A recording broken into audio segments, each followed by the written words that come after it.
Alors, je vous propose qu'on démarre.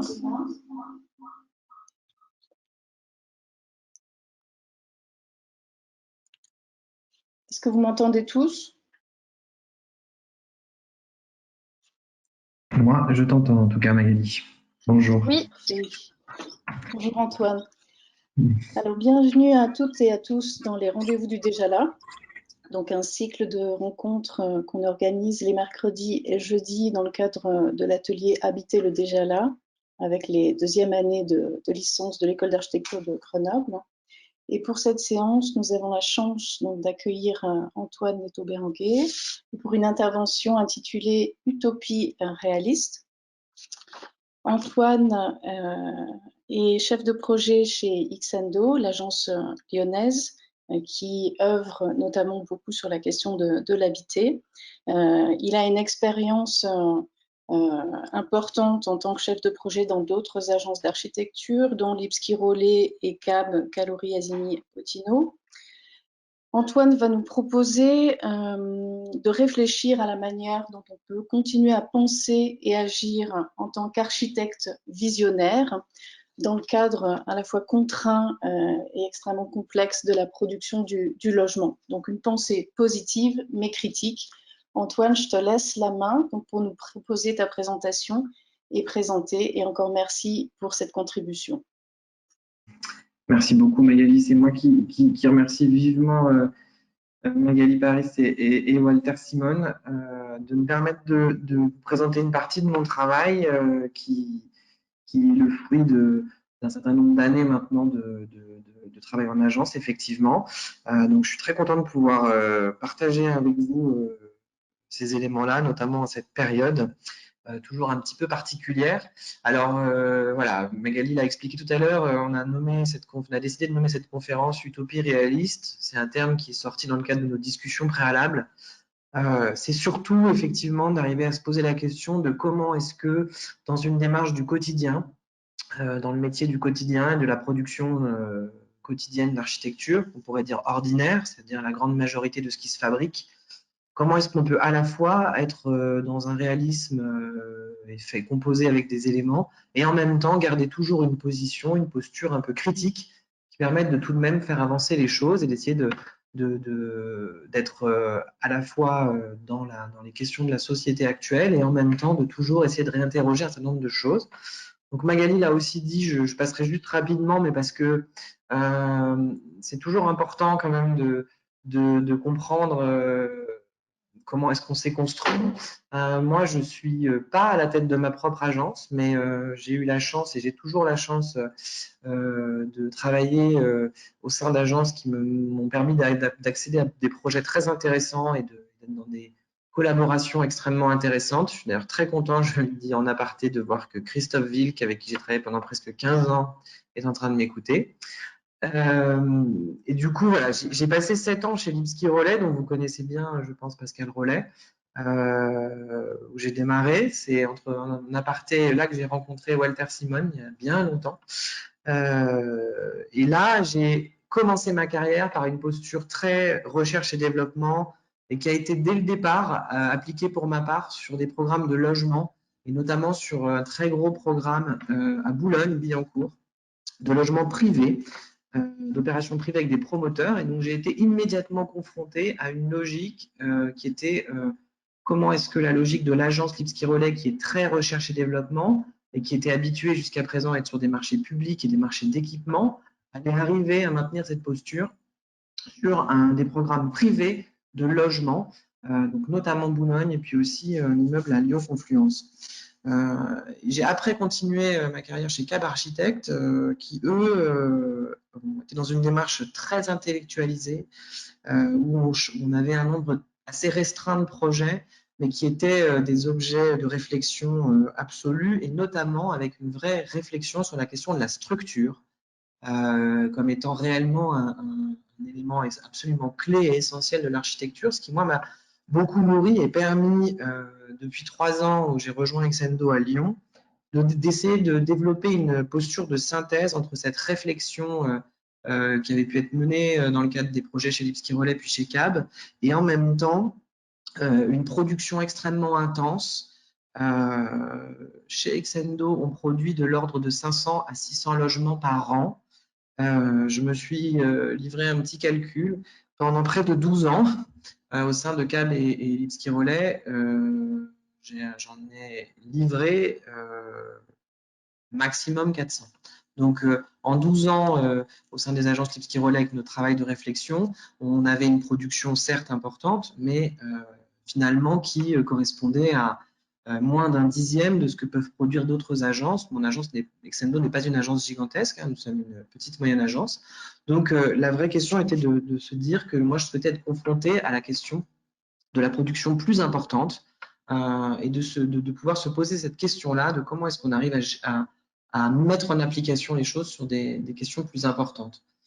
Je vais démarrer la réflexion sur une petite digression. Je vais en faire deux avant d'entrer dans le vif du sujet du travail que qu'on mène actuellement chez Exendo. La première, c'est celle de préciser par la sémantique la distinction claire que nous faisons ici entre le logement, le terme logement et le terme habitat. Nous, ici, on a quand même toujours tendance à se rappeler ou à se dire que on dit souvent qu'on habite quelque part en langage courant et rarement qu'on y loge. Quand on dit je loge quelque part, c'est souvent qu'on est en voyage et qu'on est à l'hôtel ou chez des amis. Par contre, on dira rarement tiens, je me suis acheté un habitat. On dira je me suis acheté un appartement ou un logement. On parle rarement de quartier de logement, sauf quand on est en train quand on est entre scientifiques, architectes, en train de parler de typologie, les gens disent quartier d'habitation. Ce sont deux mots qui sont extrêmement proches, mais qui pour nous, à l'agence, ont une vraie subtilité qui nous semble totalement essentielle. Alors, le logement, pour nous, c'est clairement la matérialité de l'habité. C'est-à-dire que c'est la forme de l'habitat d'une population. Concrètement, ce que nous appelons logement, chez nous, c'est la boîte, le mur, les toits, c'est le contenant et c'est surtout, avant tout, ce qui est une chose matérielle. C'est une chose qui requiert trois dimensions très importantes. Une dimension politique, c'est l'objet des politiques de construction qui fixent des objectifs quantitatifs, les politiques de l'objectif 50 000 logements de la loi Duflot, les politiques de nombre de logements réalisés par an dans le cadre des réglementations urbaines, c'est le cas mais, dans la métropole de Grenoble avec le PLUI, les lois, les différentes lois qui visent à requalifier sont toujours en termes de logement et c'est une politique qui est liée aux biens matériels. Il a aussi une dimension juridique qui est celle que le logement, c'est un bien indispensable à la vie. Ça répond à un besoin extrêmement primaire qui est celui de se mettre à l'abri. En ça, c'est un droit fondamental comme l'accès à la nourriture et à l'eau.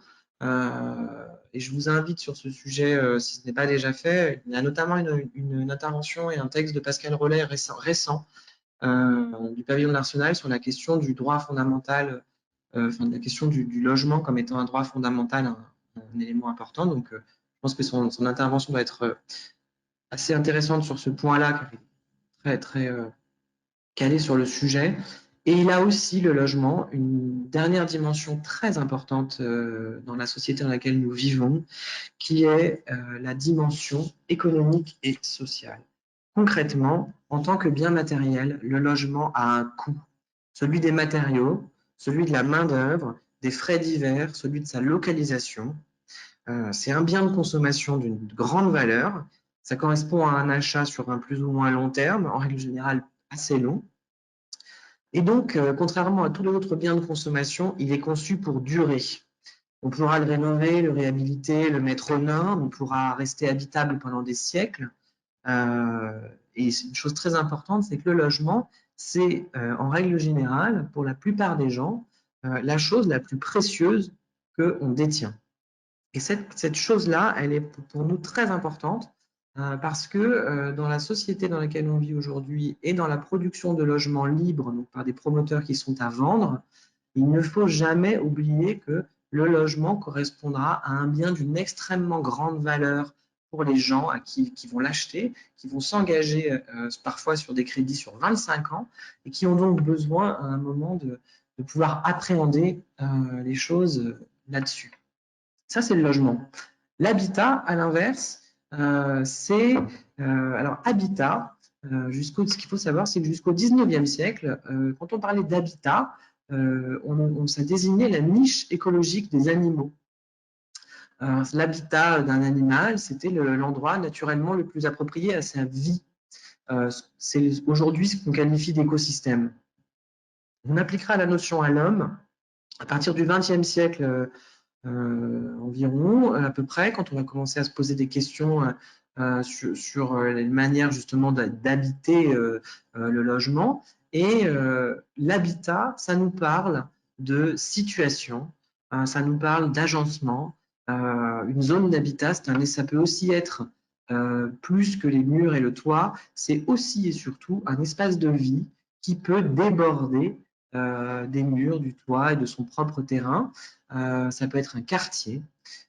Et habiter est une notion simple et très usitée dans le langage courant. On va dire qu'on habite à telle adresse, tel quartier, telle ville. Et par ça, le terme habiter va signifier se sentir chez soi. C'est une appropriation à la fois physique, on va être dans un intérieur, et mentale. Ma maison, par exemple, à un moment, c'est quelque chose d'important, au-delà de la question d'appartenance financière pure. Donc, je continue les digressions, mais c'est aussi pour que vous compreniez qu'est-ce qui m'a mu par rapport à ça. Donc, cette notion-là, pour moi, elle a toujours été assez claire. Et je voudrais vous raconter une petite anecdote. Quand j'avais votre âge, à l'école d'architecture, donc moi j'étais à l'école de Marne-la-Vallée, et on avait des voyages. On fait un voyage de première année ou deuxième année à Nîmes, avec nos profs de projet, et puis avec un sacré personnage qui a longtemps été le directeur de votre école d'ailleurs, qui s'appelait Pierre Chevrière, qui était un vieux de la vieille, qui nous faisait des visites. On a visité cette opération Nemosus de Jean Nouvel. C'est une opération qui avait alors une quinzaine d'années, elle a été livrée à la fin des années 80. C'était une opération pilote d'utopie du logement HLM. Alors, nous, un groupe de première année, on visite cette grosse machine complètement folle au milieu d'un quartier pavillonnaire. C'est vraiment, tout est complètement repensé. Il y a zéro recherche d'essayer d'être dans une logique esthétique du logement classique. Les parkings sont au niveau du sol, pour des raisons techniques aussi, parce que Nîmes est une ville qui subit des inondations assez importantes. Mais les parkings sont au sol, les ascenseurs sont sur les façades, on a des grandes coursives qui sont traitées comme les balcons, les matériaux sont bruts, on exprime vraiment un volume très très exceptionnel. Les appartements à l'intérieur sont au minimum des duplex, voire des triplex. On a des logements qui peuvent aller jusqu'à 160 mètres carrés pour des 4 pièces, ce qui est énorme à l'époque. Comment est-ce que Jean Nouvel fait pour faire des logements de 160 mètres carrés en 4 pièces pour du logement social? Eh bien, il le fait en étant dans un détournement absolu des matériaux. Il y a un soin bien moins important sur les finitions. Les murs sont bruts de béton. Les grandes baies vitrées des salons double hauteur sont en fait des portes de garage. C'est les portes qu'on a dans les casernes de pompiers. Les garde-corps sont en métal brut et les parties basses sont en fait des chemins de câbles qu'on a dépliés. On est sur du cloisonnement type cloison de bureau extrêmement peu onéreuse. Donc, on arrive à se dire que le luxe, c'est l'espace, et pour ça, on va avoir un dépouillement total. On visite ça, nous, jeunes étudiants, et puis on débriefe un peu de l'opération. Alors, tous, jeunes étudiants, on avait des étoiles dans les yeux, on trouvait cette posture absolument magnifique, les appartements étaient gigantesques, c'était très intéressant, cette esthétique du brut, du détournement était nous semblait absolument magique, et c'est vrai, les logements sont extrêmement réussis. Puis, nous avons eu l'intervention d'un gestionnaire du bailleur social qui gérait ce bâtiment depuis une quinzaine d'années, qui nous a expliqué, sans dramaturgie d'ailleurs, que eh bien, il y avait eu un petit souci avec ce bâtiment, c'est que, en fait, si certains locataires avaient réussi à mettre en valeur ce décor extrêmement high-tech, les images que vous voyez là sur le mur, ces éléments de peinture, c'est un 1% artistique qui mettait en avant les défauts du béton. Donc certains ont réussi à s'approprier ces questions-là et à être heureux d'être dans des espaces comme ça. Par contre, la grande majorité des habitants étaient extrêmement intimidés, décontenancés par ce logement qui ne ressemblait pas à du logement. Ils ont eu énormément de mal à y faire leur habitat. À l'époque, et c'est encore le cas, c'est un bâtiment qui avait au moins 2/3 de vacances. Parce que les gens préféraient avoir un logement plus petit que de se retrouver dans un espace où les gens avaient du mal à s'approprier la logique de l'ensemble. Et puis, il y avait une réalité. Le monde avait un peu rattrapé la situation, c'est que si l'économie avait permis de faire un grand logement en détournant des matériaux, le système des bailleurs sociaux, lui, n'était pas prêt. Eh bien, comme les loyers aujourd'hui en France sont fixés par la surface du logement, suivant des modalités de calcul d'une extrême complexité, eh bien, ces logements se sont retrouvés à avoir des loyers beaucoup plus chers que d'autres logements plus compacts dans le reste de la ville. Et donc, même si l'intention et même si le logement était parfaitement réalisé et parfaitement intéressant, il a été, et il est encore très compliqué, d'en faire un réel habitat et pour les gens qui sont visés. Et ce constat, à l'époque, entre la production d'un idéal du logement, une utopie pure, mais sans permettre d'en faire un idéal de l'habitat, a été une expérience extrêmement fondatrice pour moi et pour mon travail. C'est que j'ai découvert le fossé entre la question de la culture populaire et la culture dite savante des architectes, le fossé qu'on pouvait avoir, et de toujours se dire qu'il fallait que nous associons les réflexions d'utopie et de réflexion sur le logement, mais aussi sur la question de l'habitat. Et ça, pour moi, c'est fondateur et c'est ce qui guide en grande partie mon travail, s'insérer dans la logique générale pour permettre de faire en sorte que l'utopie du logement puisse devenir aussi une utopie habitable. Et ça passe à l'agence, donc chez Exendo, par un concept qu'on appelle l'épaisseur du vivant. Ce qui se passe, c'est que concrètement, aujourd'hui, dans cette culture, on considère à l'agence qu'il y a une culture partagée. Alors, c'est certainement pas celle du projet architectural. Plus vous allez avancer dans vos études, plus vous allez avancer dans vos réflexions et votre travail, plus vous réaliserez que le projet architectural, ça parle certainement ça parle vraiment, on se comprend entre nous sur des questions extrêmement pratiques, mais c'est assez peu partagé par le reste de la population. Par contre, l'espace, lui, le fait qu'on habite tous de l'espace, tout être humain occupe de l'espace, et ça rend tout le monde légitime sur la question de pouvoir y participer et s'y exprimer. Et le travail que je vais un peu vous présenter, qu'on mène chez Exendo, il est aussi de se dire qu'il faut qu'on travaille avec la commande ordinaire, celle du grand nombre de logements, et d'essayer de se dire qu'avec la commande ordinaire, on arrivera peut-être à faire une vraie règle et à faire des choses dans un grand nombre de situations, plutôt que de faire quelques petites exceptions extrêmement réussies, mais qui ne seraient que des exceptions. Et ce concept de l'épaisseur du vivant, on le prend en considération par un travail qui considère que, en fait, le cadre de la création du logement lui-même, qui va constituer mon habitat, il est extrêmement contraint. Il est contraint par des tas de raisons, parce qu'il doit être extrêmement optimisé. Aujourd'hui, les logiques économiques optimisent énormément la question des surfaces.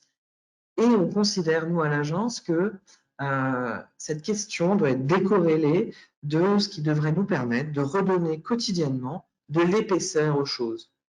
Parce que les volumes qui sont autour du logement en lui-même sont indispensables à l'aptitude qu'on va pouvoir avoir à exister et s'épanouir. Mon habitat, mon extérieur, notre cœur d'îlot, mon palier partagé, notre hall, tous ces éléments vont créer une sphère plus épaisse, qu'on nous appelons l'épaisseur du vivant, qui est le chez-moi mental. Et ça est un sujet qui est pour nous une posture très importante, qui gère nos réflexions et qui nous amène à produire une architecture que je vais tenter de vous présenter pour arriver à faire cette utopie réaliste, cette utopie du quotidien. On adopte une posture quotidienne qui est de différencier la manière dont nous traitons la question du logement et celle dont nous traitons la question de l'habitat.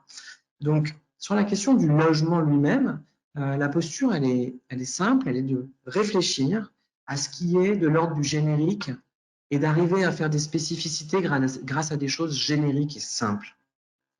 Puisqu'on ne peut pas agir structurellement aujourd'hui sur la superficie des logements, dans un objectif de prix de sortie, donc de prix d'achat qui reste raisonnable et accessible pour tous, on propose pour le logement de considérer une chose très importante qui est la résilience des choix, la réversibilité des actions et l'acceptation d'une certaine entropie. Concrètement, pour nous, ça veut dire que l'architecture doit être résiliente. L'architecture de nos bâtiments doit être capable de répondre à une situation à un instant T, doit être capable de pouvoir répondre à des besoins, mais doit aussi et surtout être capable d'évoluer. Nous ne faisons pas que des œuvres qui doivent être immuables, nous faisons surtout des éléments qui doivent pouvoir accueillir des choses, des gens. Et ça, c'est un travail très important chez nous sur la question de la résilience, construire des structures de grande capacité qui va permettre de faire que les projets soient des dispositifs qui pourront créer des situations à un instant T, qui pourront démultiplier des typologies, qui pourront les rendre modifiables dans le cadre de la commercialisation. Je vous montrerai un exemple tout à l'heure. Et qui permettent à un moment de faire en sorte que le projet soit modifiable dans le temps, dans un temps court, dans un temps long. J'habite personnellement dans un immeuble des années 30. Il n'est pas du tout divisé comme il l'était au début ni à sa création. Et finalement, il va très bien. Et c'est pour moi un objectif de retrouver ce genre de situation. Alors ça, c'est quoi? C'est cette architecture résiliente. Chez nous, elle prend deux formes. Elle prend la forme de continuer de faire un travail autour de la trame. Il faut rendre à César ce qui lui appartient. Ce travail de la trame, quelque chose que j'ai démarré chez CAB, avec CAB, sur des projets. On a beaucoup travaillé ces questions de trame qui ont permis de développer une logique chez moi qui continue chez Exendo d'une manière différente, mais qui continue, à l'image de ces installations de sol Lewitt qui peuvent prendre diverses formes. La question très importante, c'est celle d'une trame régulière et simple qui va créer des architectures capables. Dans des ensembles, on sera capable d'accueillir des choses. Nous, on décidera un accueil à un instant T et finalement, les choses pourront après devenir plus simples. Donc cette trame capable, quand on bascule de sol Lewitt à de l'architecture, en tout cas à des éléments un peu plus techniques, ça consiste à trouver un élément qui va permettre par un jeu d'enroulement, de faire tenir des questions de stationnement. C'est un vrai sujet, la voiture, au-delà de la philosophie. Tous nos bâtiments sont souvent au-dessus, ne sont que la partie immergée de l'iceberg, donc qui permettrait à un moment de gérer le parking et aussi, par un jeu de composition, de gérer les typologies qui soient préhensibles par les gens et de gérer des typologies qui puissent se fabriquer et créer des ensembles cohérents qui seraient éventuellement mutables au gré des envies et des besoins. Et finalement, ça, qui sommes-nous, nous, architectes, à cet instant-là, pour savoir exactement de quoi auront besoin ou ont besoin multitude de gens à qui les choses doivent s'adresser. Donc, cette théorie-là, elle a pris, je vais donner 2 exemples. Je vais commencer par un exemple de CAB, un projet que je pense que vous connaissez parce que je l'ai vu passer sur l'Instagram de Habiter déjà là. Alors, normalement, ça doit vous parler un tout petit peu. Donc, ça, c'est un concours perdu sur la presqu'île de Gien avec CAB Architecte. Donc, un ancien terrain des hospices civils de Lyon pour une opération de logement avec un promoteur qui s'appelle Quartus. Où la question était à un moment de générer donc des objets qui soient à la fois tenus, mais dans une grande incertitude de programmation et sans vraiment trop savoir comment est-ce que les choses allaient se fabriquer. Donc ces petits objets sont en fait une succession d'éléments identiques basés sur une réflexion sur la trame. Donc, nous partions d'un module de base qui faisait à peu près 3 mètres sur J1. Et puis, c'est l'association de modules qui créait des typologies, enfin, des équivalents surface de logement. Donc, 3 modules, un T1, 4 modules, un 2 pièces compactes, 5 modules, un 2 pièces confort, 6 modules, un T3, 7 modules, un T3 confort, etc., etc., etc. Et puis, des jeux d'imbrication un peu comme un Tetris fabriquaient à partir d'une base extrêmement générique. C'est l'imbrication de ces différents logements qui fabriquaient des modules tous différents, tous potentiellement changeables et qui donnaient à un moment donc par l'aide d'une grille structurelle, des plots qui semblaient à la fois tous identiques et en même temps tous différents et potentiellement différents ad vitam. Alors c'est un concours perdu, donc forcément on n'a jamais pu le mettre en œuvre complètement, mais cette réflexion sur la trame structurelle, moi aujourd'hui je continue à la mettre à l'agence en pratique sur un projet notamment. Donc là on est à Trévoux, qui est une ville du nord de Lyon, dans l'Ain. C'est un projet avec un promoteur qui s'appelle Fontanelle Immobilier, qui est un promoteur et aussi un constructeur. Fontanelle Immobilier, à la base, c'est une entreprise de gros œuvres qui fait du béton et qui s'est aussi mis à faire de la promotion immobilière. Donc, c'est pas un spécialiste de la promotion immobilière. Et du coup, on s'est retrouvé dans une situation où donc on est sur ces 3 immeubles qui sont au front de parc.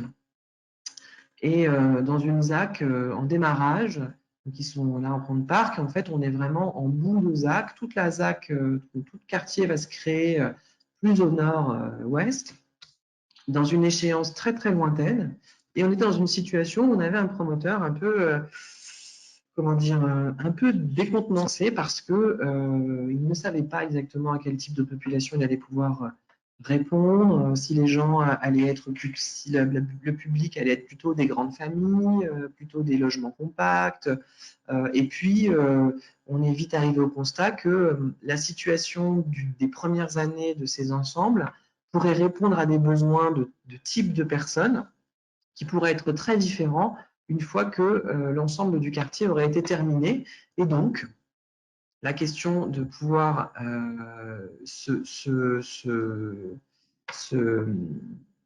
créer une question de résilience s'est posée. Et donc, on a travaillé sur un système de plan extrêmement tramé. Donc, même logique de trame que ce qu'on a évoqué, et sur un système où les séparations entre les logements ne sont pas des éléments porteurs. Les éléments porteurs sont uniquement les endroits à la rencontre de la trame, et les plans qui sont dessinés et les façades qui sont fabriquées ne sont que des éléments génériques pour statuer sur un instant T capable de se modifier au gré des besoins. Ces bâtiments, par exemple, avaient au démarrage des logements plus grands. On a commencé à instaurer plus de petites typologies pour répondre à un besoin qui semble apparaître, plus de logements 2 pièces. Et ça, c'était rendu possible sans aucun changement, sans que ça chamboule tout, sans qu'il faille refaire toutes les études de structure et des choses comme ça, parce que finalement, à un moment, déplacer un séparatif de logement d'un endroit à un autre n'a pas d'incidence sur la logique globale du projet. Et ça, ça nous permet, donc là, la commercialisation commence, ça nous permet d'avoir une capacité d'adaptation à des besoins qui peuvent évoluer au cours de la commercialisation et qui pourront évoluer dans le futur pour faire en sorte que quand la ZAC sera terminée, on n'ait pas un constat de se dire que les bâtiments construits au début, finalement, ne peuvent plus répondre à leurs besoins et donc il faudrait les démolir ou les restructurer profondément. Là, finalement, l'idée, c'est de permettre aux bâtiments de faire ce qu'ils ont d'ailleurs pendant très longtemps réussi à faire, s'adapter, sans que ce soit particulièrement complexe. On est à Trévoux, dans l'Ain, on n'est pas sur une zone à très forte valeur ajoutée urbaine et architecturale, et finalement, ces choses sont possibles par une action sur la structure extrêmement simple. Cette logique à un moment de rendre les effets, de rendre le volume possible, d'évaluer vraiment une vraie résilience. On est en train, sur un autre projet, de la pousser de manière assez importante sur un autre registre qui est celui de ce qu'on appelle les volumes capables. Donc c'est sur un projet, excusez la qualité des images, mais ce ne sont plus des images faites par des prestataires, mais ce sont des images faites par nous, parce que c'est un projet qu'on travaille en ce moment.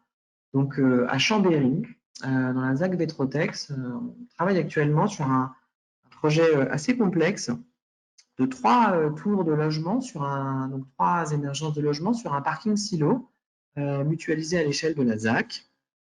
Alors c'est un projet assez compliqué, parce que faire du logement sur un parking, c'est assez complexe, mais c'est aussi un projet très intéressant et très compliqué parce que le promoteur, alors qui est aussi un architecte qui s'appelle Christian Patet, qui a une agence qui s'appelle Patet Architecte, avec qui nous sommes associés sur ce projet, qui est très décidé à ce que nous poussions au bout nos réflexions.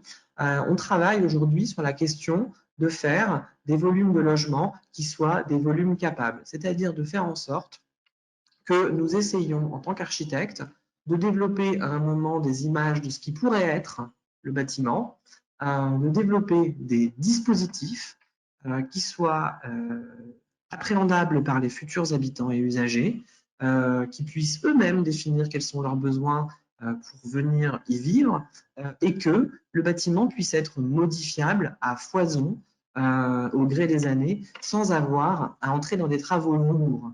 Donc, on travaille aujourd'hui sur vraiment des sujets qui sont d'avoir séparé des thématiques, celle de faire donc des volumes capables, c'est-à-dire de définir des éléments intérieurs comme étant le plus libre. Tout à l'heure, je vous montrais des histoires de trames structurelles avec des poteaux, et donc là, l'idée, c'est de faire en sorte d'avoir des plateaux absolument libres de toute structure pour vraiment être dans une liberté totale d'aménagement intérieur. Par-dessus, se dire que nous faisons une enveloppe thermique, une peau qu'on a appelée à la carte, c'est-à-dire une enveloppe thermique qui soit capable de garder une identité propre tout en étant interchangeable en fonction des besoins des gens, auquel ensuite s'ajoute un travail d'abord réglementaire, d'une jupe, ce qu'on a appelé une jupe de protection, qui est un débord continu pour répondre à des questions d'incendie, mais ensuite d'avoir des jeux de prolongement rapportés qui seront boulonnés. On travaille actuellement sur un projet qui est en chantier. On a développé des systèmes de balcons qui sont des éléments préfabriqués qu'on vient rajouter. Et c'est ce système-là qu'on va développer à Chambéry, où les prolongements extérieurs seront rapportés aux endroits qui siéront le plus aux gens qui en auront besoin et qui pourront être interchangeables pour fabriquer ensuite des éléments appropriables et végétalisés notamment. Donc ce travail-là, ce qu'on appelle les volumes capables, eh bien, c'est que nous travaillons aujourd'hui depuis des mois à la fabrication d'un plateau libre dans lequel nous avons travaillé à la création d'un noyau de distribution générale des logements, sur lequel nous avons travaillé les petits carrés que vous voyez ici sur les emplacements pour les gaines techniques. Les gaines techniques, vous le savez, je présume, à un moment où nos cuisines, nos toilettes, nos salles de bain doivent être reliées à des éléments de descente verticale. Et notre travail à nous en tant qu'architectes a consisté à trouver un moyen de placer le noyau et les gaines techniques pour ouvrir le champ de possibles divisions des étages. Donc là, aujourd'hui, nous, on travaille sur un étage à 4 logements, 3 pièces, des T2 ou des T1, 4 T2 plus des T1, des T3, d'avoir des possibilités qui nous ont permis de valider l'emplacement des gaines. Mais ce que nous proposons aujourd'hui aux acquéreurs, c'est un plateau libre et aux acquéreurs, nous serons disposés à écouter les besoins et les envies de ces gens qui habiteront là. Nous ne souhaitons pas sur ce projet avoir à décider que la cuisine sera ouverte, qu'elle sera exposée à tel endroit. On pense que les gens ont le droit de pouvoir à un moment décider de comment est-ce que leur espace intérieur doit être disposé. Et nous nous préoccupons de rendre les choses possibles par un plateau libre qui va le permettre, par un système de façades, donc qui sont des façades extrêmement tramées, qui sont des systèmes légers et rapportés, qui sont soit du vitrage, soit un élément isolé métallique, et qui permet de se dire que si la personne de l'étage du dessous a décidé qu'elle voulait avoir une double fenêtre sur la droite et une simple fenêtre sur la gauche, ça n'empêche en rien que la personne du dessus ait décidé qu'elle ait 3 fenêtres l'une à côté de l'autre, parce que c'est bien aux gens qui vivent à l'intérieur de chacun des logements de décider la manière dont ils ont envie d'avoir un rapport avec le paysage. Nous, on essaye de mettre en place les éléments nécessaires à ce qu'ils puissent faire ces choix sur leur enveloppe, puis ensuite sur leur prolongement extérieur. Donc, on a défini aujourd'hui, on travaille sur un jeu de combinatoire où on a défini les tailles de balcon, un peu comme les tailles de fringues et comme ce livre de Rem Koolhaas, SML, XL, les petits balcons, le S, le débord continu, le M, un débord ponctuel restreint, le L, des débords bi-orientés, le XL, qui sont des débords très très grands, qui peuvent produire des balcons qui vont jusqu'à 4 mètres de profondeur. Et le résultat, totalement anthropique, qui pourra être la combination de l'ensemble de ces demandes qui fabriqueront une logique à chaque étage, dans un instant T, et peut-être a priori, jusqu'à ce que les gens fassent évoluer leurs besoins. Nous, on étudie des questions du possible, donc voilà, des choses qu'on évalue. Je ne vous cache pas que c'est un travail extrêmement compliqué car nous sommes en phase de permis de construire et la mairie a besoin d'avoir des façades et de comprendre comment les choses vont être, alors qu'on essaie de lui expliquer que les choses seront bien comme elles seront. Mais nous, on regarde des possibilités et on travaillera en co-construction avec les habitants, bien entendu avec des arbitrages pour éviter que tout le monde fasse trop d'ombre à son voisin, mais sur la question d'un bâtiment totalement anthropique et totalement interchangeable. Ça, c'est vraiment une posture d'approgrammation. La question, nous donnons les moyens de faire et les gens ont aussi le droit d'exprimer sur leurs besoins de l'espace. À l'inverse de ça, nous, on continue à dire que, enfin, à l'inverse de ça, et dans la continuité de nos réflexions, on part aussi d'un grand principe, c'est que le vivre ensemble, là on parlait du logement, chacun chez soi, il y a aussi une logique extrêmement importante qu'on voyait dans l'épaisseur du vivant que je vous montrais tout à l'heure, qui est aussi nos espaces partagés, nos paliers, nos couloirs. C'est on vit dans un logement et on vit aussi avec d'autres. Et nous, on considère de cette même manière que le vivre ensemble, la manière dont les espaces vont s'organiser aussi dans les choses, doivent se potentialiser. Et on doit totalement réfléchir nous aussi à des espaces à part entière du logement, plus ou moins partagés, qui doivent marquer un caractère de lieu. Et de la même manière, on considère qu'il faut à un moment envisager le vivre ensemble et ne pas décréter que dans telle opération, les gens auront une cuisine collective, et s'ils ont pas envie de cuisiner, voilà, mais de donner à un moment la possibilité de gérer des choses en dehors du logement, pour développer un certain nombre d'augmentation de la sphère. Ça se traduit donc sur le même projet, donc à Chambéry. Donc ça, c'est un plan simplifié du raid dalle, puisque donc je vous l'ai expliqué tout à l'heure, les éléments de logement sont sur un parking. Donc on a un nouveau sol sur la dalle. Ce nouveau sol, donc qui n'est pas en rapport avec le rez-de-chaussée. On en a travaillé la programmation, bien entendu, du paysage, des programmations sur les espaces extérieurs, qui sont des espaces extrêmement importants dans des éléments de logement collectif en ville. On a besoin aussi d'avoir des endroits où on peut être à l'extérieur et partager du temps ou des moments seul ou avec les autres. Et pour ça, on pense qu'il faut avoir des programmations assez importantes. Et on pense aussi qu'il faut avoir des programmations extrêmement ouvertes. C'est la raison pour laquelle nous avons mis en place un système qu'on appelle les pièces en plus, qui sont situées dans 2 des 3 émergences, les 2 émergences des extrémités, qui sont des pièces qu'on va livrer brutes, qui sont des espaces qui seront vendus, mais vendus bruts pour être moins chers. Ça, c'est très important. L'idée est que, bien entendu, si nous faisons des logements extrêmement grands, il y aura plein de possibilités pour tout le monde. Mais qui dit logement très grand, dit logement très cher. Enfin, plus c'est grand, plus c'est cher. Donc, nous souhaitons à un moment développer des pièces en plus qui ne soient pas totalement attenantes au logement. Donc, ça, ce sont 2 exemples de projets. Un projet de Sophie Dolay sur des logements expérimentaux. Vous l'avez à un moment amené des pièces en plus comme ça, où on peut accueillir divers programmes suivant les envies. Et Bruno Rollet, donc aucun rapport avec Pascal Rollet, qui a fait une opération de logement à Bordeaux, où chaque logement bénéficie d'une pièce en plus, livrée brute, par pain, pas de chauffage, à peine d'électricité. Et puis, les gens en font bien ce qu'ils veulent en fonction soit de leurs envies, soit de leurs besoins. Sur ce modèle-là, nous, on a donc développé ces pièces en plus, donc sur des proportions assez restreintes. On a une centaine de logements en tout, dont 6 pièces en plus.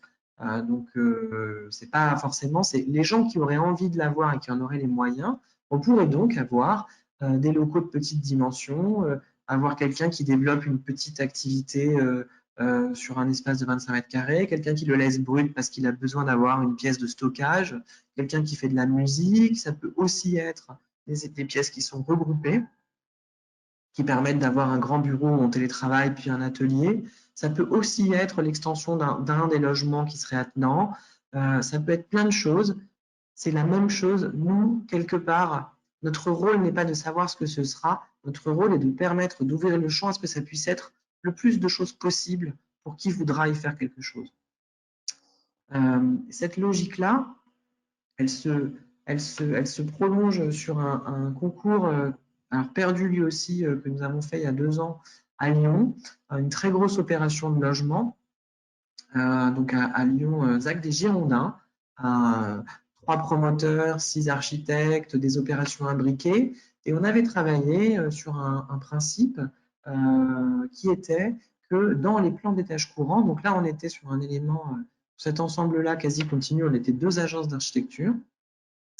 Et nous, Examno, on avait notamment travaillé à la présence à chaque palier d'étage d'un élément un peu spécifique à cet endroit-là, qui était un espace en plus, que nous proposions en partenariat avec le promoteur de fabriquer en SCI APP. Alors, qu'est-ce que ça veut dire une SCI APP? Ce n'est pas la SCI de son grand-père, c'est SCI à propriété progressive et participative. Alors, en quoi ça consistait? Ça, c'est un zoom sur les espaces arrondis potentiellement. Ça consistait à dire que on aide quelque part à pousser les murs en considérant qu'à un moment, on met à disposition à chaque étage une surface de 70 mètres carrés qui peut être acquise par 2, 3, 4, 5 propriétaires du palier qui sont des amis ou qui souhaitent monter quelque chose en commun et qui vont donc acheter une partie de cet espace dans le cadre d'une SCI dont au début, c'est le promoteur qui sera propriétaire majoritaire, donc l'apport d'argent de la part des propriétaires sera réduit et puis au fur et à mesure des années, le promoteur se sépare de part de la SCI et les gens deviennent de plus en plus propriétaires de cet espace. Et nous avions travaillé 3 situations types, mais il pourrait y en avoir un nombre infini. Celle de, par exemple, de se dire que les gens mutualisent à 4 logements des espaces de rangement pour chaque appartement, puis un studio chambre d'amis partagé, ce qui évite d'avoir à acheter tous des appartements avec une pièce en plus pour ses amis qu'on ne reçoit pas forcément tous les jours, ou alors d'avoir une grande cuisine collective parce que ce sont des familles d'amis qui se connaissent et qui sont contents de se retrouver ensemble, d'avoir une buanderie et de pouvoir libérer des espaces à vivre dans leur propre logement, ou une salle de jeu, ou tout ce que les gens voudraient bien y faire. C'est toujours la même histoire. Nous, on est des espèces d'ouvreurs de possibilités, et puis finalement, on espère que les gens les prendront. Sur ce projet, en plus de ces questions de surface à vendre et à potentialiser, nous avions travaillé sur un système, c'est le croquis de l'intervention, sur un système d'une constellation d'espaces extérieurs, de la création d'espaces collectifs extérieurs et de la création d'un paysage partagé au sens propre du terme, d'un paysage extérieur, qui soit une déambulation et une complémentarité d'espaces extérieurs avec des séquences qui démultiplient les possibilités au quotidien et génèrent un paysage qu'on habite. Ça passait par une succession. On considère qu'on devrait arrêter de décorréler la question du parking. J'arrive dans mon parking, je prends mon ascenseur. On ne se translate pas d'un espace à l'autre aujourd'hui. On marche dans la ville, on marche dans son immeuble. Et donc, on avait mis en place une succession d'espaces extrêmement programmés. Alors, ça ne demande pas des milliards d'euros de réflexion, hein. Ça commence au niveau du sol par le travail d'une très grande prairie dans l'endroit le plus ensoleillé du jardin pour permettre de passer du temps entre amis. Alors, je vous parle d'un temps où on avait le droit de sortir, hein, mais ça reviendra, j'espère, de pouvoir faire du tai chi, d'être sur une simple occupation de l'espace et de redonner un usage au sol. Et puis, ça se prolongeait ensuite par la potentialisation des toitures qui étaient données par le plan Masse, donc un potager, et puis par un travail à un moment du côté métropolitain. Il y avait un côté de ce projet qui était très, très urbain, par un travail sur des déambulations avec un travail très conséquent de mise en relation des espaces en toiture, de ce qu'on avait appelé le rooftop pour tous, d'une terrasse ici culturelle qui était reliée par un grand escalier extrêmement majestueux et monumental qui mettait en scène à un moment l'existence de ces espaces. Et on avait travaillé avec une société qui se proposait d'exploiter cette toiture en donnant un accès gratuit à l'ensemble des habitants et en l'ouvrant quand même à l'ensemble du quartier pour pouvoir avoir une gradation des échanges et du vivre ensemble de l'ensemble de ces éléments. Donc, ça donnait un escalier qui montait dans la végétation du jardin, qui devenait un tube où on pouvait avoir des vues assez inédites. Donc, si vous habitiez au rez-de-chaussée à l'est du programme, eh bien, vous pouvez quand même à un moment avoir des vues sur un paysage différent. Là, on était côté face jardin, côté pile métropolitain avec une mise en scène pour qu'il puisse se passer une série de choses et d'échanges à l'échelle de l'îlot. Alors, je vous parle d'un îlot qui faisait 350 logements, donc ça faisait quand même du monde, déjà rien qu'à l'échelle de l'îlot, mais le tout dans un quartier habité par bientôt plusieurs milliers de personnes. Et ça nous permettait, à notre sens, c'est une affiche qu'on a réalisée dans le cadre de la consultation, d'imaginer l'immeuble comme étant réellement une agrégation de plusieurs façons d'habiter, de manger, de passer du temps dans les extérieurs, d'habiter, de faire du cinéma en plein air, de faire une soirée, et que c'est ça les choses dont à notre sens on doit se préoccuper, c'est ça nos utopies réalistes, c'est de faire en sorte qu'il puisse se passer tout ce genre de choses un peu partout dans chaque projet. Alors là, je vous parle d'un projet dans une ZAC à forte valeur ajoutée, donc on peut se dire que c'est aussi des exceptions. Donc je voudrais finir par un projet beaucoup plus simple. On est dans une ZAC à Villeurbanne, donc dans l'Est lyonnais, sur un projet classique, sans grandes ambitions de la part de l'aménageur, etc. Ça n'empêche pas au quotidien, ces réflexions, on les retrouve par un travail fin sur la question du rapport au sol, sur le fait, et c'est peut-être tout simple, mais si on organise les entrées, plutôt que de le faire par la rue directement, mais uniquement par le cœur d'îlot, eh bien, ça va nous obliger à systématiquement pratiquer l'espace du cœur d'îlot. Et dans ce cas-là, le paysage devient forcément un paysage pratiqué. Et donc, il a forcément des usages.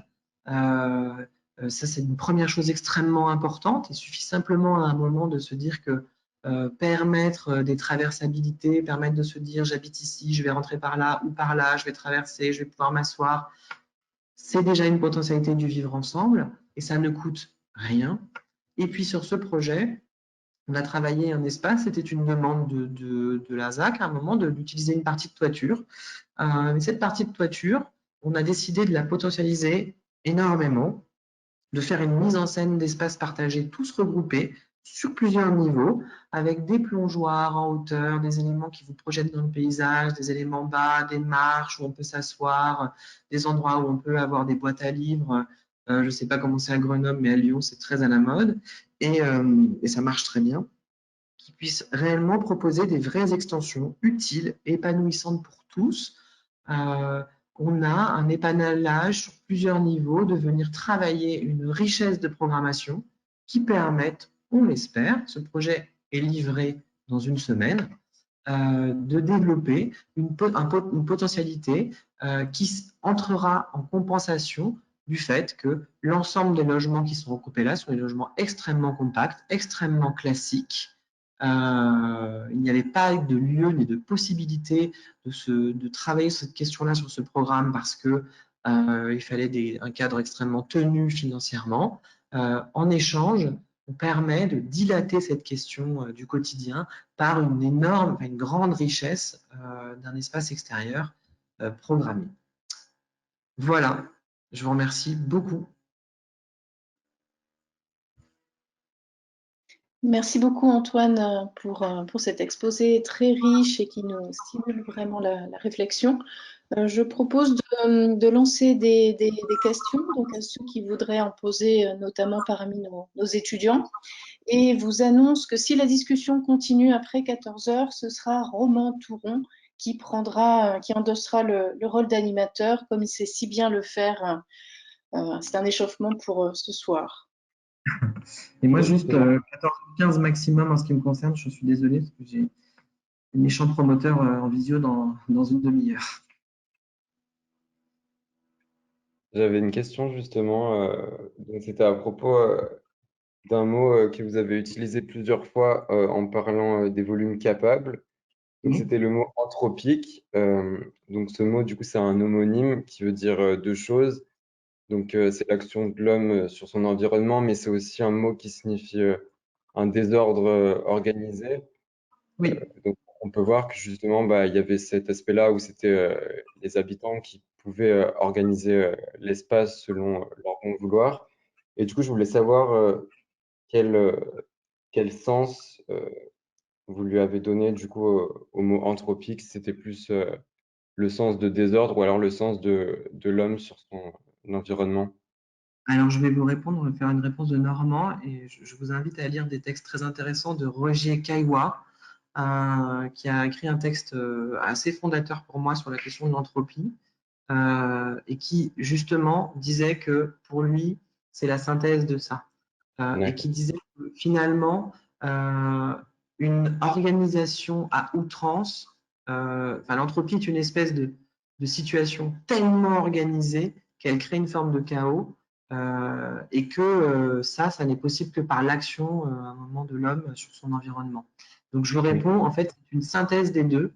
C'est que ma posture n'est pas de dire feuille blanche et que chacun fasse comme il veut. Ma question est de dire, et sur Vetrotex par exemple, sur le volume capable, il y a un travail extrêmement conséquent d'organiser les choses, de rendre les choses le possible, d'ouvrir le champ des possibles. Et pour ça, ça demande une organisation et une technicité extrêmement poussée.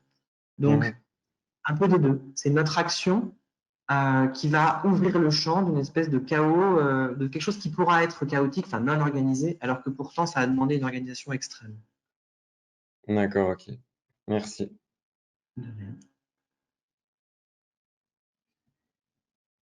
Merci. D'autres questions dans l'Assemblée? 68 personnes. en audition? Bon, si personne ne prend la main, Antoine, merci énormément. Extrêmement intéressant. Je parle aussi au nom de nos étudiants, puisque c'est tout ce qu'on voilà, on leur montre un petit peu chaque semaine. Et là, tu viens de leur donner toutes les pistes pour avancer dans la réflexion. J'aurais aimé aborder avec toi et j'aimerais que les étudiants voilà, complètent aussi avec leur ressenti.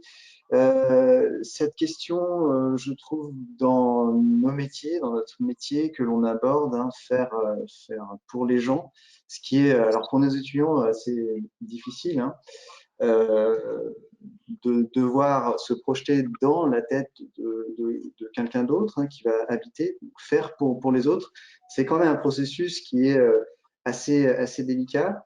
Ce qui est très intéressant dans ta production et la production des agences hein, dans lesquelles tu exerces, c'est justement cette attention portée à devoir prévoir en fait l'imprévisible, mais comment les gens vont habiter ce lieu, comment ils vont pouvoir le faire évoluer sans qu'on en ait une connaissance parfaite, hein, puisqu'à un moment donné la vie prend prise dans le système que tu proposes. Ma question, elle s'articulerait plutôt autour finalement de comment est-ce qu'on arrive à créer ces lieux de vie, tu l'as un peu souligné, mais l'élargir un petit peu, ça, je vais rejoindre, tu as parlé un petit peu au tout début hein, de la présentation de Nemosus, que les gens n'étaient pas non plus habitués à voir ce genre de projet qui les engage. Je trouve que c'est l'essence même de ton travail, à retisser des espaces partagés, des espaces communs dans ce que l'on appelle le vivre ensemble, qui est aujourd'hui plus que nécessaire, puisqu'on vit même maintenant tous un peu confinés dans des organisations de plus en plus denses. Comment on se partage ces espaces? Comment est-ce qu'on arrive justement à déborder aussi le cadre de son propre logement hein, pour habiter le seuil de son palier, habiter le hall, tu l'as marqué dans ces exemples, habiter les abords de son logement, et je dirais même plus largement habiter la ville, puisque on se rend compte aujourd'hui que c'est quand même le logement et ces programmes-là qui sont en train de construire nos villes actuelles et de demain. Oui. Oui, tout à fait. En fait, c'est la clé, cette question, et je comprends, je vous comprends, oh, comme je vous comprends, chers étudiants. En deuxième année, c'est terrible d'essayer de se mettre à la place des gens, mais je crois que c'est tout le temps terrible. En tout cas, pour moi, c'est tout le temps terrible. Enfin, pour nous, à l'agence, c'est vraiment une posture qu'on partage. Euh, l'exemple l'exemple de Nemosus, moi, je l'ai pris parce que je trouve que j'avais été choquée par la capacité qu'on pouvait parfois avoir à être persuadé qu'on avait tout compris pour les autres. Parce qu'on est des spécialistes de l'espace. Hein, donc, concrètement, c'est vrai. Ces logements de Nemosus, ils sont magnifiques. Enfin, ils sont extrêmement intéressants. Enfin, moi, mais par contre, à un moment, l'architecte a un peu abusé de sa capacité à pouvoir décréter comment les choses devaient se faire. Et, il me semble que nous, là, on est aujourd'hui à l'agence et dans toutes les agences d'une manière plus ou moins différente, hein, de l'agence dans laquelle j'ai travaillé, je crois là aujourd'hui chez Excelno dans une logique où on voudrait surtout pas jamais forcer qui que ce soit à faire les choses de la manière dont on a décidé nous. Maintenant, bien entendu, on prend quand même en compte des choix et à un moment, on met en place les choses par rapport à ce que nous, on envisage. Par exemple, on travaille beaucoup aujourd'hui à être présent sur les phases de commercialisation, à pouvoir dialoguer avec les gens, leur faire tout de suite comprendre comment se passent les choses. On développe un travail en amont, une fois qu'il commence à y avoir un nombre d'acquéreurs suffisant sur les logements, pour leur expliciter la logique des espaces partagés et voir avec eux pour que les choses prennent et que, en fait, les immeubles s'incarnent au fur et à mesure et qu'au fur et à mesure, nous, on s'en aille et que les gens arrivent de manière progressive et effectivement pour qu'eux-mêmes aient conscience à un moment que chaque personne qui achète son logement dans son coin, il a des besoins, mais il va être avec des gens qui vont former une copropriété qui elle-même est dans un quartier, elle-même dans une ville. Et c'est une notion qu'on essaye de partager avec ces gens au quotidien. Et ça nous nourrit et ça nous permet d'avancer dans ce qu'on dessine et ce qu'on fabrique. Mais c'est effectivement une vraie question. Moi, aujourd'hui, j'ai l'impression que concrètement, on est tous pareils, mais on est tous différents et il n'y a pas de logique sur les logements. Voilà, nous, on met en place des choses et on les déconstruit. Et on essaye de ne pas avoir de fierté sur ce sujet. Voilà. On essaye de se dire que on essaye de progresser avec les gens, hein, de les amener toujours vers des choses qui nous semblent plus louables et meilleures pour leurs besoins. On trouve ça beaucoup plus intéressant de le faire avec eux que de leur imposer à un moment.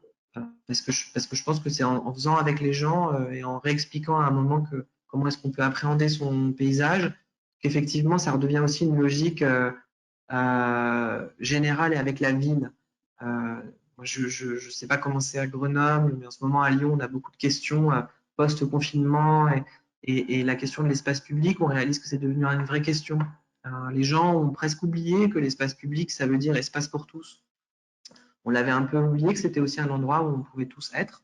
Et c'est dans toute cette logique-là que nous, on pense qu'on s'insère. Et le logement est un des objets en tant que tel, mais il s'insère dans une logique très générale qui demande beaucoup de coordination avec tous.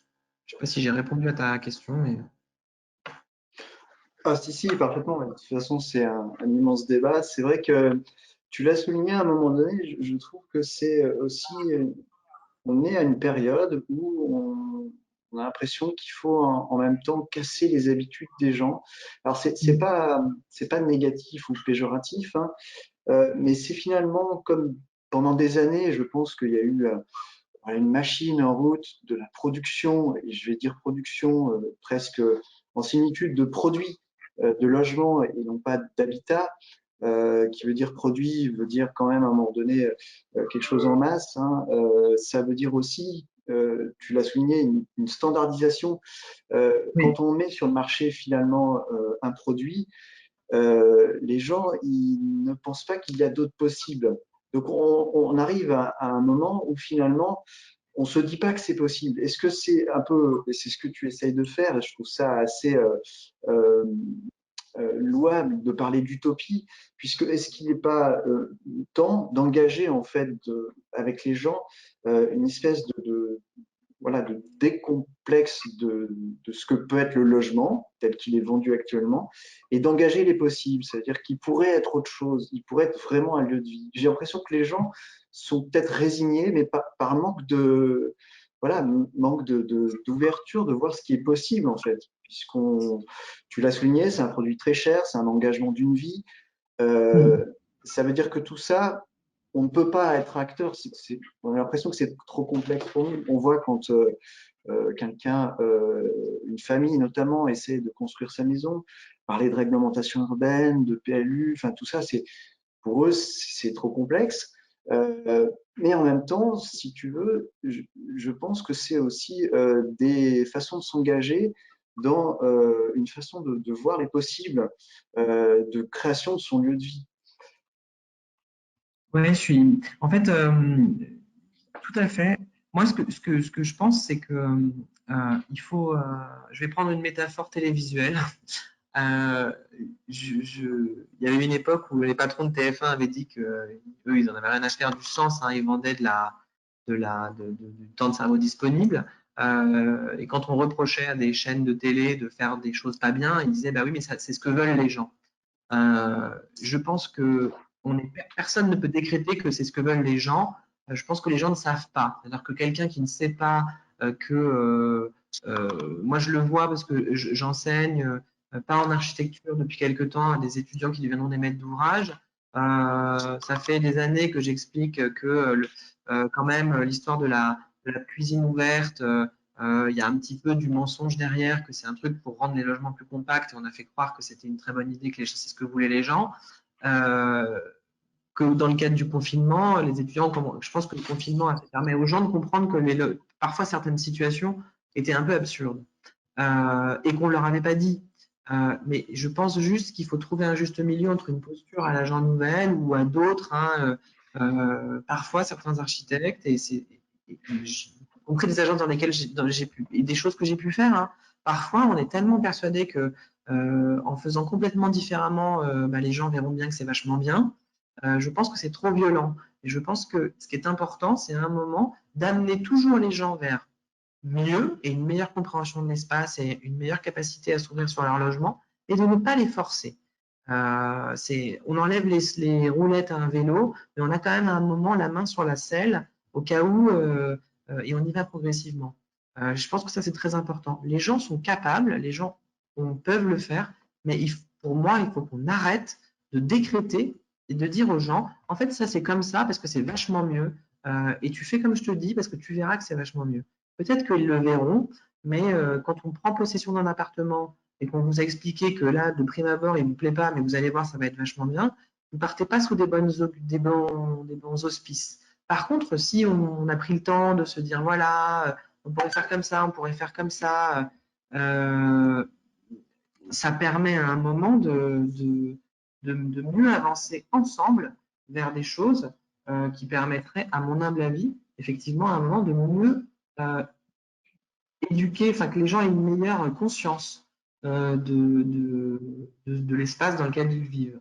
Je pense qu'il ne faut pas qu'on le décrète pour eux, il ne faut pas non plus qu'on se résigne, mais il faut qu'on arrive à être à un juste milieu, à ne surtout pas apprendre à habiter. Voilà, j'ai trouvé cette logique très compliquée, quoi. Alors très satisfaisante hein, quand on est architecte, moi le premier, parce que c'est quand même pas toujours facile hein, de devoir spontanément se remettre en question et écouter des gens qui ont dont on connaît la réponse au problème, mais je pense qu'il faut le faire avec eux et y aller progressivement.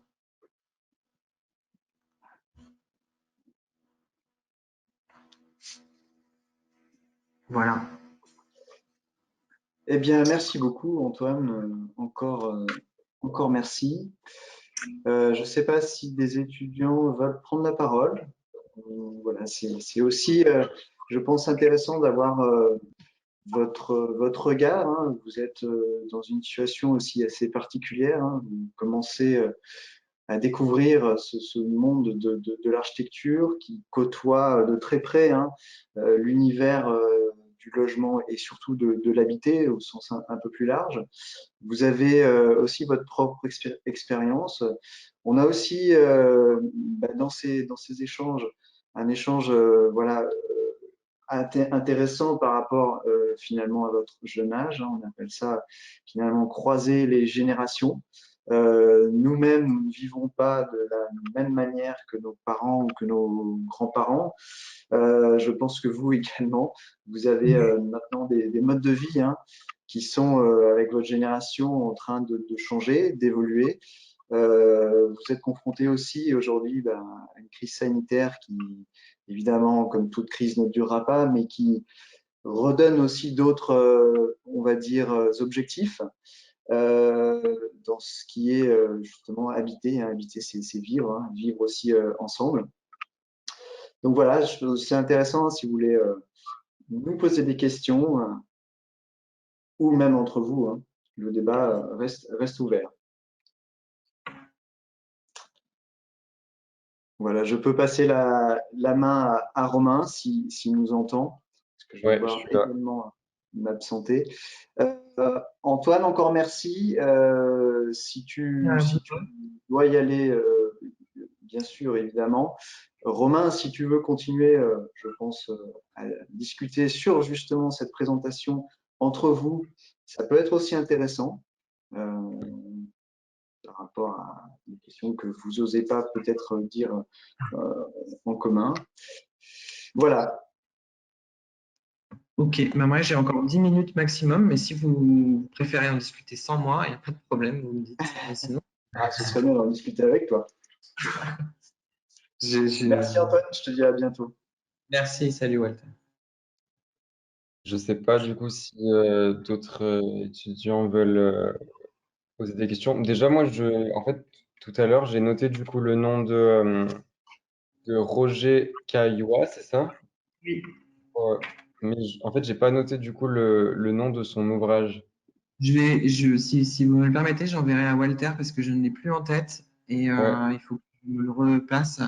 Je crois que c'est Histoire naturelle ou quelque chose comme ça, mais je voudrais pas vous dire une bêtise. D'accord, ça marche. avez de la chance parce que ça a été réédité. Enfin, de la chance. Ça a été réédité, mais moi, quand j'avais votre âge, il fallait se le faire photocopier par son prof. Mais il est ressorti. J'enverrai à Walter et à Magali le nom, je l'ai plus en tête.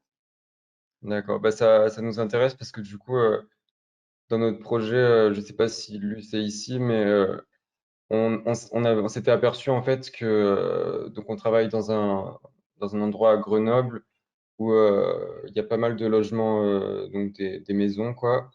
Et autour de ces habitations, on avait vraiment les habitants qui s'emparaient de leur lieu de vie, construisaient des garages autour et donc on appelait ça des greffes, nous. Et puis Mhm. justement, c'est ce qu'on essaie de retranscrire dans notre projet, c'était euh, comment en fait, les habitants pourraient s'approprier cet endroit-là qui, nous, on leur livre quelque chose, mais comment eux, après, vont le transformer. Du coup, c'est ça qui était hyper intéressant et c'est ce principe d'entropie, du coup, qui nous animait dans notre projet. Et du coup, vous en aviez Ouais, reparlé. c'est tout un texte qui vous parlera, je pense, alors qui est quand même complexe, hein, mais effectivement, enfin moi personnellement, c'est une vraie question depuis le début, cette question de l'entropie, c'est-à-dire que euh, j'ai toujours été surpris, vous le verrez peut-être, hein, mais c'est comme j'ai rendu ce matin un concours, on regardait le rendu, on disait oh là là, dis donc, ça a l'air vachement simple, et on a l'impression qu'on a mis 5 minutes, et en fait, plus les choses ont l'air simples, ou plus elles ont l'air, moins elles le sont dans la vérité, quoi. Et donc, plus ça a l'air open bar, plus on a l'impression qu'on a fait comme ça, et plus c'est une organisation extrêmement réfléchie, extrêmement complexe. Et ça, c'est extrêmement intéressant à mon sens. C'est aussi des choses qu'on retrouve dans le travail de départ d'architectes comme Sana, notamment ou Gigon Cuillère, notamment Sana sur le musée de Ken-Nazama et Gigon Cuillère sur un musée aussi, où, par exemple, c'était de dire que les musées étaient des plans en constellation, des pièces extrêmement travaillées. Et finalement, si vous allez à droite ou à gauche, c'est votre parcours qui va créer une entropie. C'est ça l'entropie. Tout est extrêmement ténu et travaillé. Mais par contre, ça va être le choix du hasard qui fait qu'à un moment, vous allez aller de la pièce A à B ou A à C, et ça va créer une entropie. Et c'est très compliqué d'arriver à la faire. C'est beaucoup plus simple de faire un grand espace extrêmement précis qui correspond à votre envie à vous à l'instant T. Enfin, c'est très compliqué. Ça reste déjà un défi, mais Ouais. effectivement, c'est un vrai sujet, c'est de prendre en compte un espèce de champ des possibles assez grand et de savoir à quel moment il faut s'arrêter et de se dire non, là, je suis en train de faire ce dont moi j'ai envie. Et moi, je suis pas en train de construire pour moi. Mm. Ok. C'est assez Bah, compliqué. en fait, le souci aussi, c'est que quand on fait un projet, finalement, on donne aussi des lignes directrices et un cadre dans lequel gérer En fait, on donne forcément un cadre aux habitants et finalement, l'entropie, elle n'est pas totale. Je repense par exemple, je ne sais plus quel projet vous nous aviez montré, où on avait ces balcons-là qui ça pouvait être plus grand. Je crois que c'était en taille S Ouais. ou et en fait, Ouais. la question, c'est jusqu'à où leur donner des possibilités et est-ce qu'on peut vraiment parler d'entropie du coup? Enfin, c'est ça la question que je me pose du coup. Alors, bien entendu, elle n'est pas maximale parce que le champ des possibles n'est pas infini, mais sur Vetrotex, la réponse, elle est très simple. Elle est qu'à un moment, les balcons, on est donc à Chambéry, on est dans une zone sismique. On n'est pas capable à un moment, dans une logique aussi économique, hein, c'est utopie réaliste, hein, c'est-à-dire qu'à un moment, on pourrait faire l'arbre blanc, mais cette opération de Fujimoto avec des très très très grands balcons qui sont très complexes, qui sont très intéressants.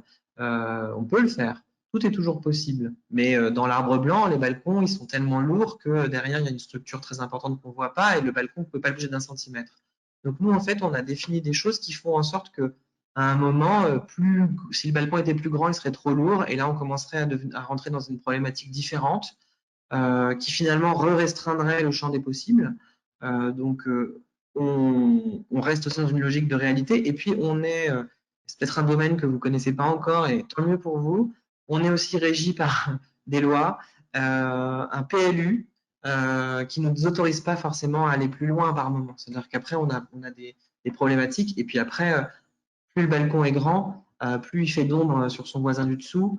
et donc plus il va contraindre. Et donc, justement, si on est dans cette logique de l'entropie comme étant une forme extrême d'organisation, eh bien, c'est pas l'anarchie non plus. Donc, ça veut dire qu'à un moment, forcément, il y a des choses qui n'iront pas plus loin, il y a des possibles qui ne se feront pas parce qu'ils grèveront les possibles des autres. Et ça, c'est important. C'est la différence entre l'entropie, à mon sens, hein, et au sens Kaiwa, entre l'entropie et l'anarchie. L'anarchie, c'est chacun fait comme il veut, au risque de vous marcher dessus. Là, dans l'entropie, c'est chacun pourra à un moment faire comme il veut, tout en étant dans un vivre ensemble, c'est-à-dire en se disant que votre grand balcon est très bien, il n'empêche pas votre voisin d'avoir accès à la lumière du jour, parce que vous le prenez en compte. Forcément, ça restreint le choix. Ça, Je c'est vois. très important. C'est pour ça qu'on insiste, nous, et on prend en compte cette considération-là, et c'est aussi à ça qu'on sert. C'est justement un moment de dire, de coordonner tous ces désirs individuels et de remettre toujours du vivre ensemble. Par un moment, certaines envies pourraient être réalisées, mais elles auraient des conséquences sur la communauté ou sur le reste de l'immeuble. Et dans ce cas-là, à nous d'expliquer aux gens que dans une logique globale, ça n'est pas possible de cette manière-là. Et parfois, les gens pensent que il faut un très grand balcon parce qu'ils ont envie de faire des fêtes à plusieurs, je ne sais quoi, et on pourrait leur expliquer qu'on va leur créer une toiture collective où ils pourront faire une énorme fête à beaucoup plus, en ayant en plus personne qui les entend et en gênant personne. C'est le vivre ensemble qui vient amener cet équilibre-là. C'est ça qui est aussi tout le temps, qui permet de prendre des décisions très objectives. Et donc, de ne pas être dans un truc qui a, moi, je préférais comme ça, c'est juste de dire, à partir de ce moment-là, je grève les possibles de l'autre, et dans ce cas-là, je commence à être dans une logique plus anarchique. Or, ce n'est pas la recherche. D'accord, ok. Ben, je pense que j'ai bien du coup compris. Je ne sais pas du coup si d'autres personnes ont des questions. Euh, N'hésitez pas à Moi, prendre. je peux poser une question. Si vous avez le temps encore. Ouais, alors j'ai 5 minutes, je suis vraiment désolé, mais Oui, vous entendez tout de suite, mon autre visio, c'est le WhatsApp de mes collègues qui me dit que je suis attendu. Allez-y. ok, bah, vous inquiétez pas, c'est pas long. Je voulais savoir, vous avez parlé des CIAPP. Est-ce que Oui. vous avez des retours sur des habitants, comment ils se sont appropriés les endroits? Et est-ce que vous êtes content de, justement de ce qui a été fait? Est-ce que ça a été à la hauteur de vos espérances ou pas du tout?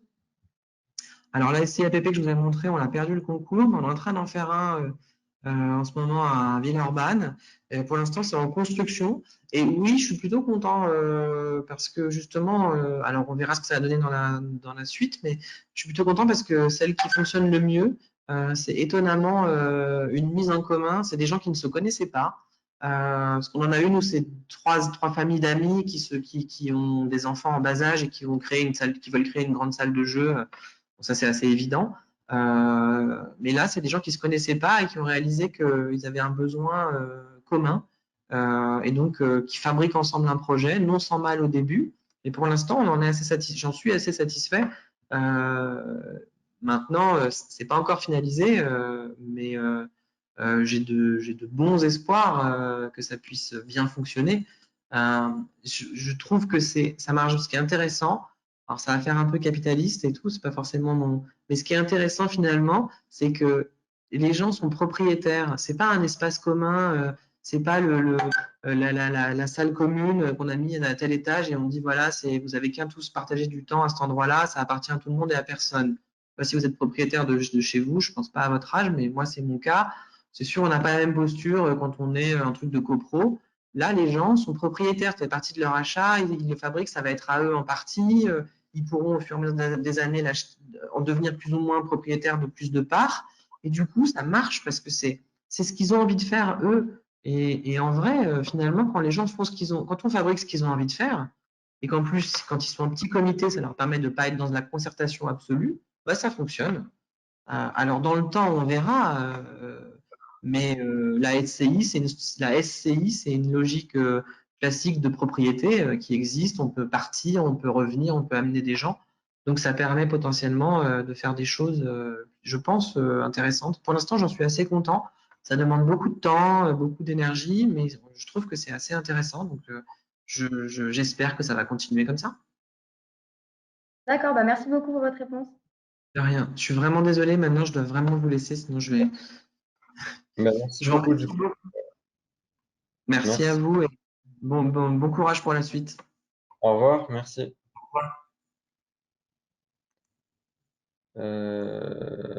Alors, je sais pas comment je vais, si c'est à moi.